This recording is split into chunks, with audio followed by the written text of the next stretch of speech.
Welcome to another edition of the Turnpike Sports Book Report. I'm Doug Weischadle here with Dave Weischadle. We're here to give you a whip-around look at some of the latest news coming out of the sports betting and casino industries. This week, in our state and national reports, we've got some May and June numbers to talk about. Okay. As a matter of fact, 2 weeks of June because of New York.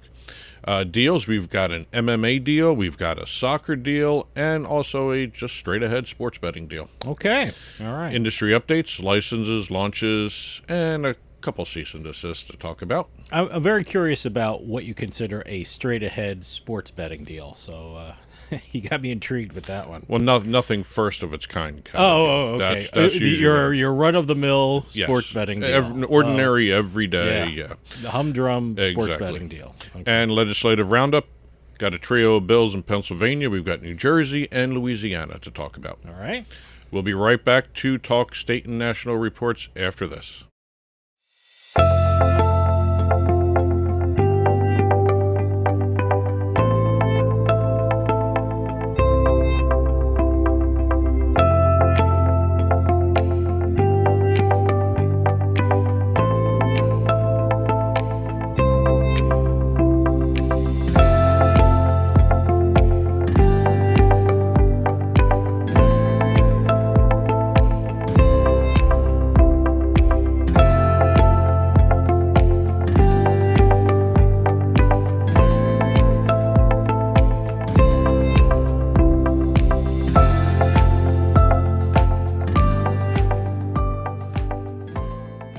The average cost of mesothelioma treatment can exceed $400,000. Families often face losing their homes or life savings just to pay the bills. If you or a loved one worked in these industries and were diagnosed with mesothelioma, you may be entitled to compensation to protect your family.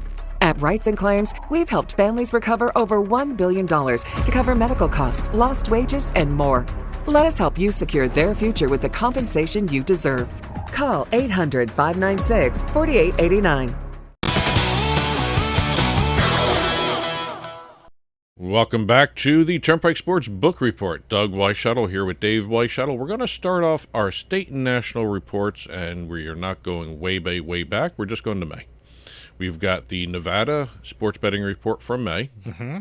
Interesting numbers in terms of the mobile side of the industry. In terms of the overall state, the state's passed $3 billion in year-to-date handle. That's total. Sure. $225 million in year-to-date revenue and $15 million in year-to-date tax revenue. Okay. Mobile operators, first back-to-back months reporting at least $30 million in revenue. That's good because, Nevada, doesn't put a lot of stock in their, mobile sports betting. Their priority is getting people into the casinos, getting people into the sports book, physically going through the doors, and which I can understand. That's their business. They're a resort town. There are a lot of tourists there, and usually a lot of tourists don't download the app just for, gambling's sake. A lot do, but most don't. So, To that point, mobile sportsbooks accounted for 2/3 of the total revenue for the third consecutive month. So mobile revenue is growing. They're making mobile revenue. Yeah, growing, I'm very curious. If you're going to do handle numbers, I'd be interested to hear that mobile versus handle is still a little bit that. More weighted toward the retail than the mobile industry. So what you're saying is the mobile operators are doing well in revenue because people who are betting on the mobile apps are placing bad bets. They're not doing very well in the bets that they're placing. If you want to look at it that way, sure. Hey, I just call them as I see them. Leaving Nevada, we're heading over to Massachusetts. The Commonwealth of Massachusetts put their May sports betting report out. We've got year-to-date handle $3.5 billion for the Commonwealth. Year-to-date tax revenue $71.5 million. DraftKings, more than 50% of the mobile handle in the state. That's their home state. That's their home state. They have their corporate headquarters in Boston. FanDuel, $100 million in year-to-date revenue. They passed that mark. DraftKings passed $200 million in year-to-date revenue. And they've got $1.74 billion, almost $1.75 billion in year-to-date handle. Okay. Also, this was the first time since November, it's about a 6-month span here, that the retail books, Encore Boston Harbor, MGM Springfield, and Plain Ridge Park Casino, all reached 7 figures in monthly figures. The total combined. In monthly revenue? Monthly revenue. Sorry, Okay. I'm looking at my notes so here. This is what month? May? This is May. Last time they did it was in November. Okay. The three combined hit 7 figures. Okay, well, I think maybe the Celtics had something to do with that. I know people were really enthused about the Celtics during a lot of May. So I wonder if there were a lot of anti-Nick bettors. I don't know. It's but I know they had events there because that's what they do. I know a lot of radio stations probably went there and like really got people out to go there. So leaving Massachusetts, and we're going back out west to Colorado. Is this the it's all table tennis It's all this week. table tennis? All right. This is Look all at that. table tennis we're Nice. looking, because Okay. the table tennis industry for Colorado has generated records. It's all over the unbelievable. place. I mean, I joke around about it, but table tennis makes Colorado a lot of money. Yes. Well, table tennis, third most bet on sport in May. In May, okay. Record handle. Well, let's be honest. Who the hell's betting on the Rockies? First of all, record handle. Yeah, I know. It's $32.47 million in handle. All but 16,000 of it was bet online. Mm-hmm. That's the most I've seen retail, 16,000. So I would assume that's a record retail. I gotta tell you, well. table tennis is one of those things that you bet on your phone. You just don't. I don't know people who go to the window and say, "Hey, here's $1,000 on table tennis." Well, that's one of those things that a lot of books stream it. Yeah. So it's it's easier to look at it on your phone than anything else. Sure, but sure. Record revenue, $2.9 million in May. We've got all-time table tennis revenue for the state of Colorado has passed $50 million. Wow. And all-time table tennis handle, you want to take a guess? No, there's no way, because it's just mind-blowing to me. So $672.9 million. unbelievable. Table tennis. Table tennis handle. Yes. By the way, they must stream table tennis in Colorado sports books. The brick and mortar sports books. I don't know. Because, I mean, my God. I mean, it's just churning out the money for them. There's got to be a way to hook it into the retail book. And, if it's is there a table tennis Sportradar, Genius, all those, I'm just saying, is there a table tennis resort there or a training ground in Colorado? Why is table tennis so beloved in Colorado? I mean, it's a great sport. It's fun to watch, but my goodness. I think the COVID months probably had something to do with it, too. It's still a holdover from like 5 years ago, really? You get a group of people who love doing it, and they do well on it. So Yeah, okay. And it generates that kind of money for the state. Let it go. Interesting. Yep. Someone do a survey on that. We always do surveys. We talk about sports betting surveys and reports and stuff like that. Someone do something with table tennis in Colorado. Finishing up, we got 2 weeks worth of New York reports to talk about. We've got the week ending June 22nd. State reported 5 consecutive weeks with at least $50 million in weekly gross gaming revenue. Second consecutive week of under $400 million weekly handle. This is a slow time for New York right now. Well, when someone says $400 million is a slow time, yeah, I know, right? That's incredible, right? But there. I'm very curious. You probably don't have it yet. July 4th weekend. It's the Subway Series, Mets and Yankees. So I am very curious to see how that boosts up the betting a bit. At the time we're filming, no, I do not have that. Fiscal year to date handle. So that's something to look forward to. Yes. So let's see what the Subway Series does for the betting handle. Well, we are actually probably going to have to wait 2 weeks for that. 2 weeks for because that? well, no, I don't know. They come out on July Sundays. 4th? They come out on Sundays. July 4th, It'll 5th, come and out July 6th. 6th. Yeah.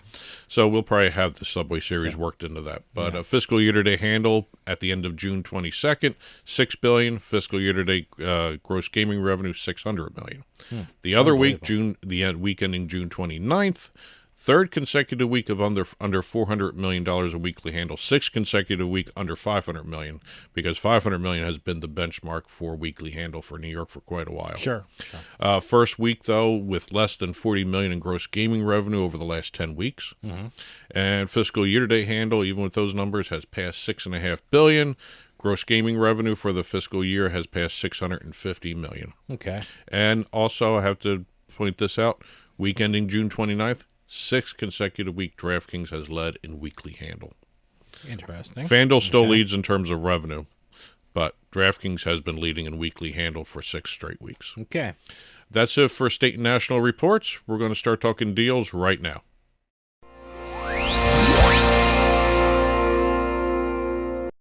Starting off our deal segment, we're going to go with a goodie and an old favorite. Integrity Compliance IC360. They have been doing so many different things here. A goodie and an old favorite. Yes. I'm sure IC360 would love hearing you say Every that. week we try and I don't even know what that means. A goodie and an old favorite. It's a great deal for Integrity Compliance because it goes to Mexico and Latin America. What is it? The Lux Fight League? Lux Fight League. I was getting to their name and everything, but it's a MMA league out of Mexico and Latin America. Okay.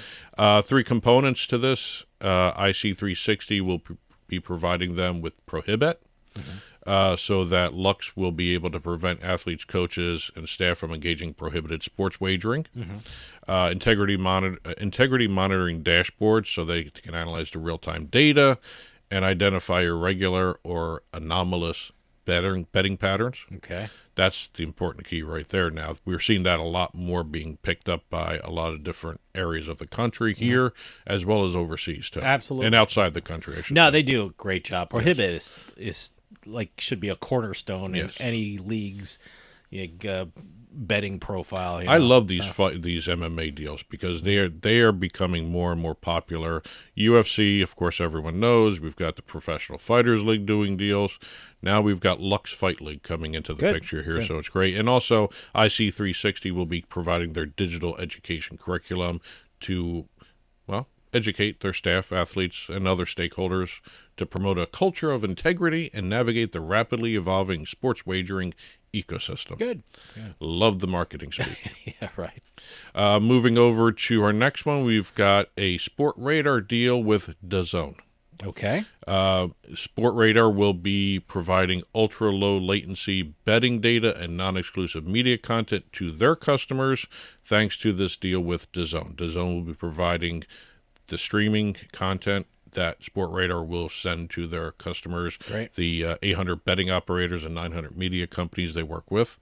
Also, DAZN will be allowing them data in terms of micro and player markets. Good. So they can increase the markets for both pregame and in-play markets for all their customers as well. You know, I have been impressed with the technology that's creating this ultra low latency thing. Because when sports betting first started in 2018, that was the big question. You know, it's how quickly, when you're streaming something, how far behind is it in real time, and that could affect betting. But now the technology is such that it's almost non-existent. So it's really great. And it's still there, but you know what? It's just one of those things that has improved over the years. And I should point out this is for the Club World Cup that's currently going on in the world right now for soccer. All right.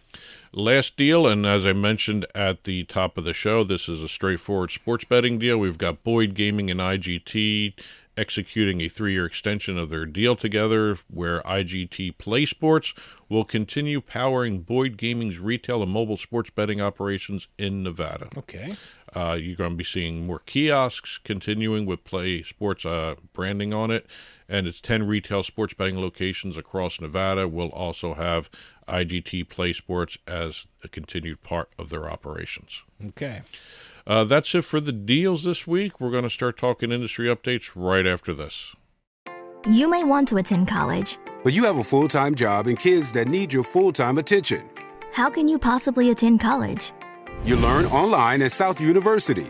Earn your degree any hour, any day, from anywhere. And the credit transfer policies also make it easier to return to college. The convenience of taking classes where you want. The flexibility of taking classes when you want. So you can become who you want. South University Online. Call 800-836-3936.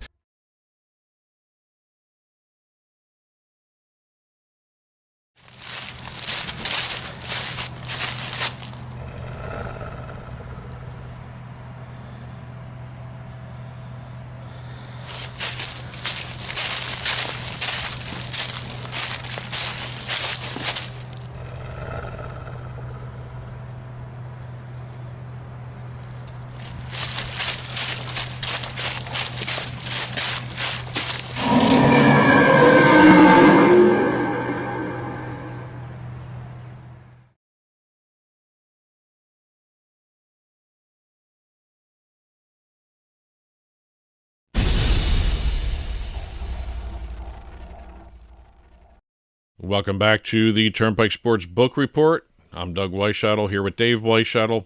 Industry updates. We're going to be talking American Gaming Association. Right off the bat here, we've got them announcing the launch of the Play Smart Consumer Hub, which is a new online resource designed to help players gamble responsibly. Okay, good. One of their big messages out there is that they want players to make informed choices and develop habits that help them avoid problem gambling. Oh, that's smart. Yes. Play smart. Play smart. There you go. Smart. Play smart.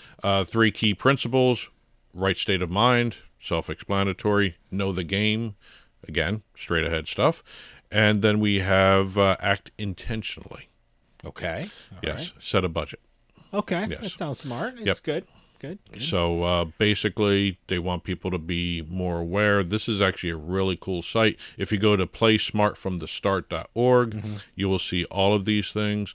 You also have some practical tools, including a pre-play checklist.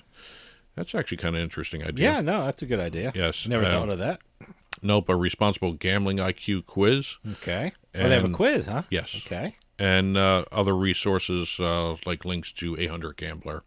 And that is now up and running, and it's basically its own hub. Like I said, playsmartfromthestart.org. Yeah, and I don't speak for the American Gaming Association, but I'm sure they would say use licensed operators. As well. Oh, that's part of all that. I'm yes, sure. I'm yes. sure that's a given now Yes. from the American Gaming Association. Moving over to the state of New Jersey, we've got Hard Rock Bet reaching a new milestone on its New Jersey platform.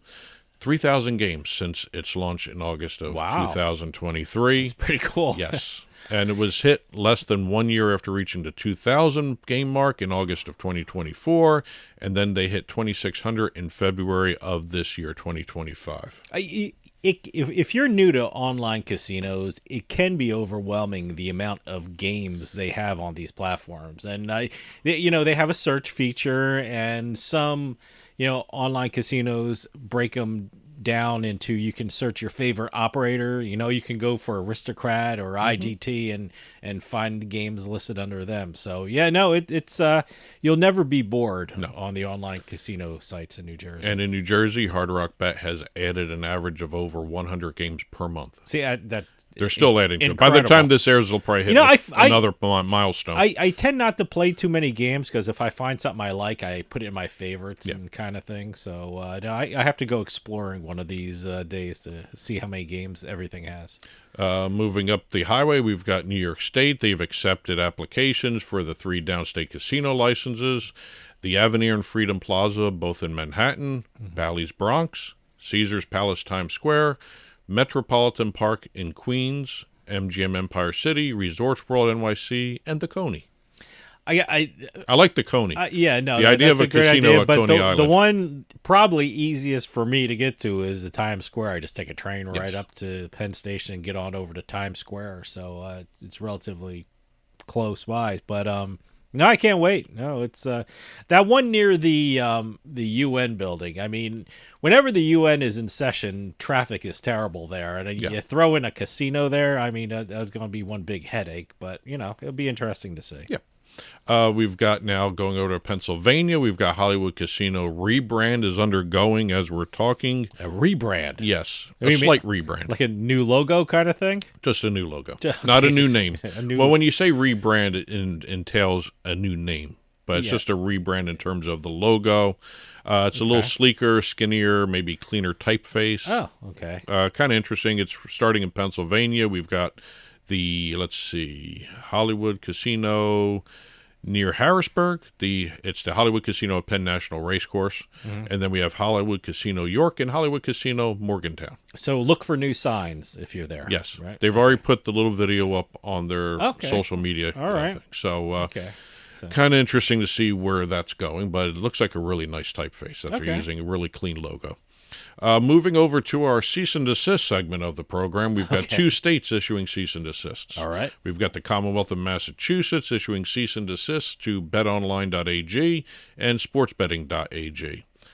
I believe they're the same company. Okay. What?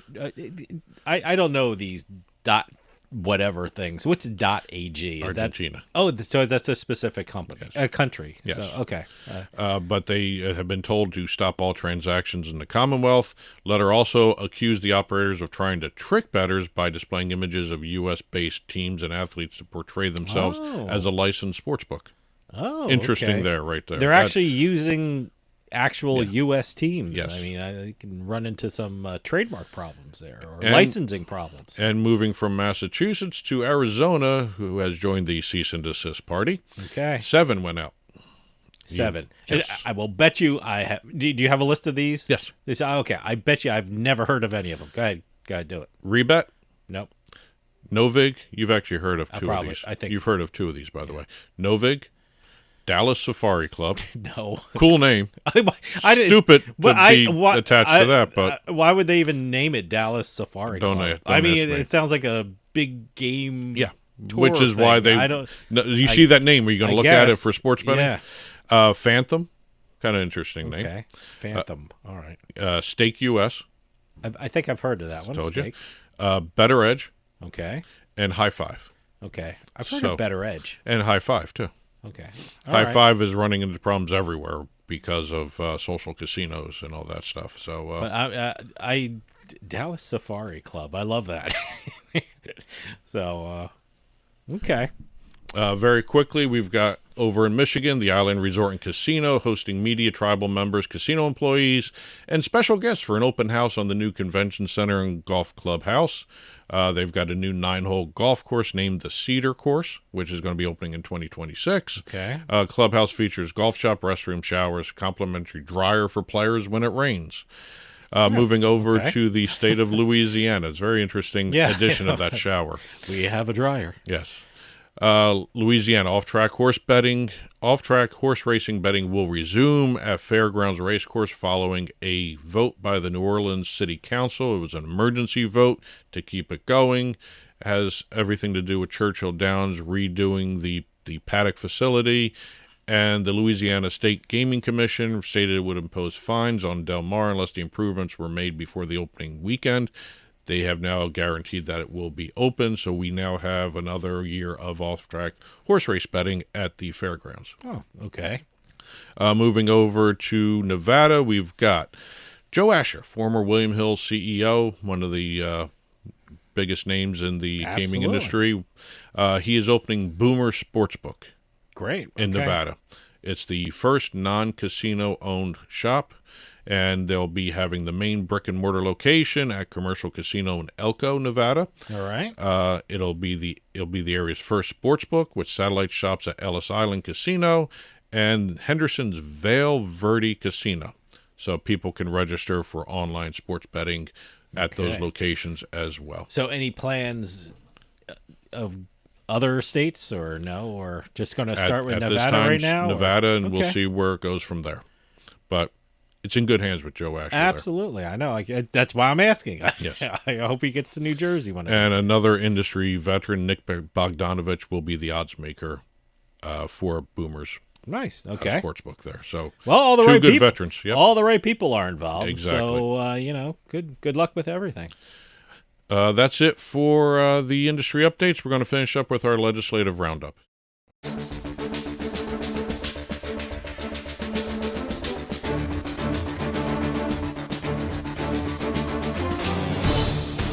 Starting off our legislative roundup, we're going over to the Commonwealth of Pennsylvania again. Okay. We've got a trio of bills that have been introduced and moving through the system here. We've got the profit margin on traditional lottery, which this is a lottery bill.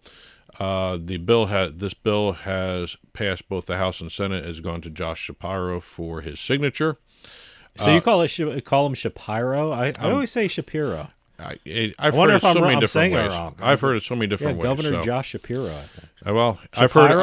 I've heard him talk. He says Shapiro. Okay. I've heard other people saying Shapiro. And- I'm going to go with and- him, and I automatically said it the other way, Okay. and I don't know Well, why. It just right. came out that way. No, but Governor Josh I Shapiro. do apologize, Governor. It's Josh Shapiro. Yeah, Shapiro. Shapiro. Oh, my God. Oh, my God. But the bill that is now on his desk will reduce the required profit margin on traditional lottery games from 20% to 10%, which will mean the Pennsylvania Lottery can now offer more high-prize games like $30 and $50 scratch-offs, provide more bigger prizes. I got to be honest, I haven't noticed this. Is playing the lottery a little cheaper in Pennsylvania or No.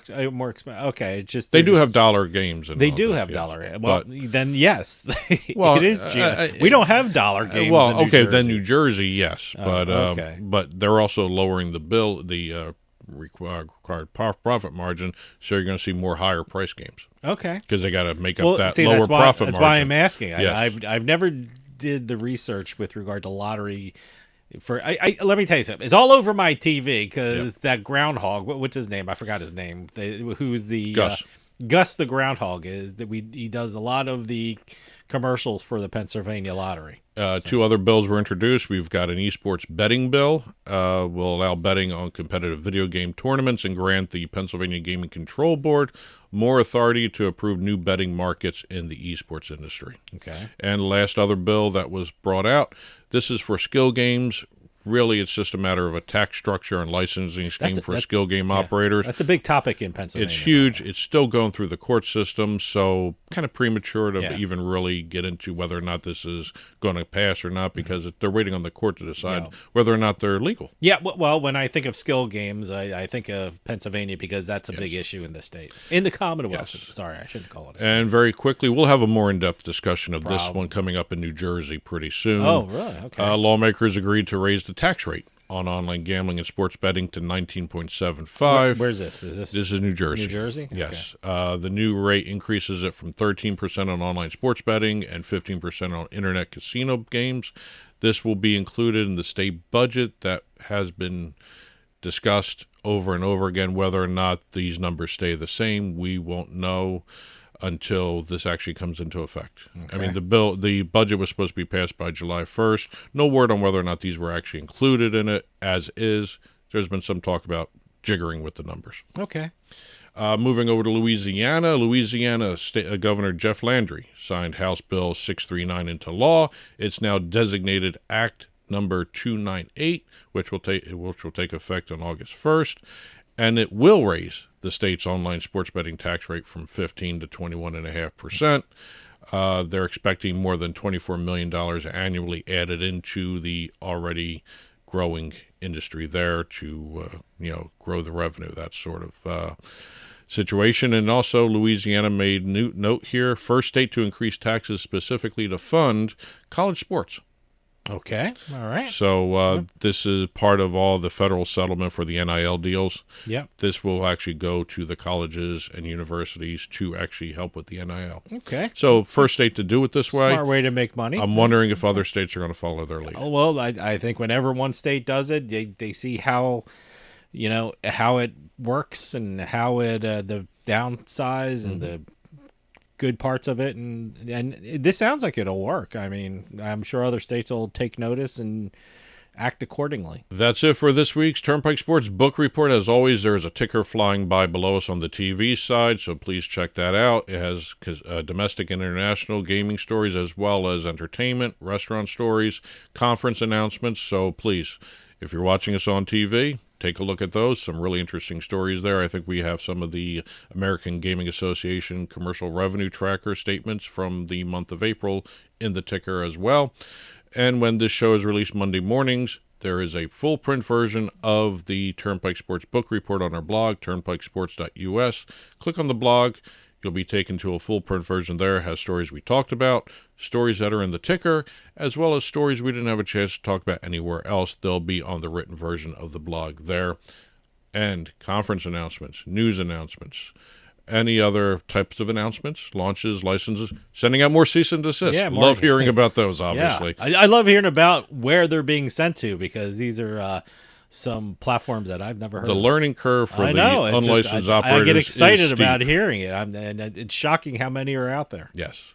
But anyway, info at turnpikesportsradio.com. Keep sending those in. And that'll do it for us this week. We'll see you next time on the Turnpike.